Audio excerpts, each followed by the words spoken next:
Magandang araw sa inyo mga kadadi! Nagbabalik na naman po tayo at may ituturo na naman po ako sa yung panibagong lulutuin ngayong araw. Pero bago yun mga kadadi, ay may shoutout lang po kung dalawang magbe-birthday ngayong December 31. Oo mga kadadi, December 31 sila pinanganak. Diba? Napakaswerte at saktong-sakto nga po at magbabagong taon na nga po. Happy birthday sa inyong dalawa, Leo Bumanlag at Princess Manangkil. Wish ko nga lang po sa inyong dalawa ay more blessing at good health sa susunod na taon, 2025.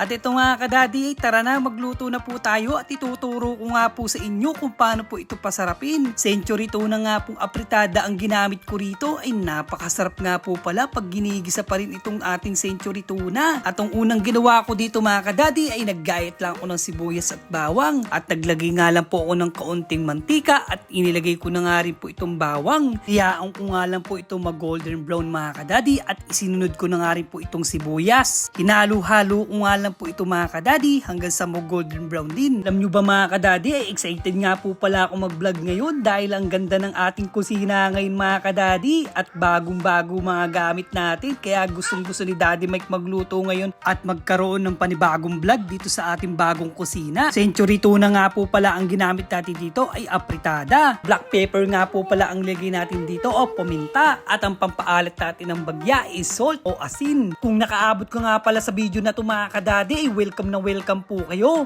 Lalong-lalo na sa mga bagong followers natin dyan. Lalo na sa mga workers natin dito sa Pilipinas. At lalong-lalo na rin po sa mga OFW natin dyan. Ay lagi po kayong mag-iingat. Thank you po sa mga bagong followers natin na nagpa-follow. Balik na nga po tayo sa niluluto natin. Napakasarap na nga po na itong century tuna natin na apritada. At huwag kayong mag-alala mga kadadi, kaya liluto ko ngayong araw ito. Pwede po nyo ito yung panghanda sa bagong taon. Sa mga wala pong pambudget dyan at naubos nga po ang pambudget sa pambagong taon, ay pwede po nyo itong lutuin. Napakasarap at napakadaling lutuin. At mga kadadi is pwede po ito pagka nagkaroon na po ng pasok ang mga bata, ay pwede po nila itong baonin. Sa simple nga lang pong lutuin ito mga kadadi, mangangako ko sa inyo ay napakasarap talaga nito. I-try nyo na mga kadadi. Pag ito'y napanood mo, subukan mo na mamaya. Siguradong mapapatakam kayo nito. Napakasarap po talaga. At bago nga po tayo kumain mga kadadi, ay lagi ko pong sinasabi sa inyo na lagi po tayo magpasalamat sa Diyos at siya po ang nagbibigay ng kalakasan at blessing sa atin sa araw-araw. At ito na mga kadadi, kain na at hihingi naman po ako ng favor sa inyo mga kadadi. Pakihit naman po ang follow natin dyan para po sa mga susunod na upload natin ay ma-update kayo. Hanggang dito na lang mga kadadi, kain na. Eri po si Daddy Mike Kitchen na lagi nagsasabing, mas piliin nyo pong laging masaya. See you po on my next vlog. Bye-bye po!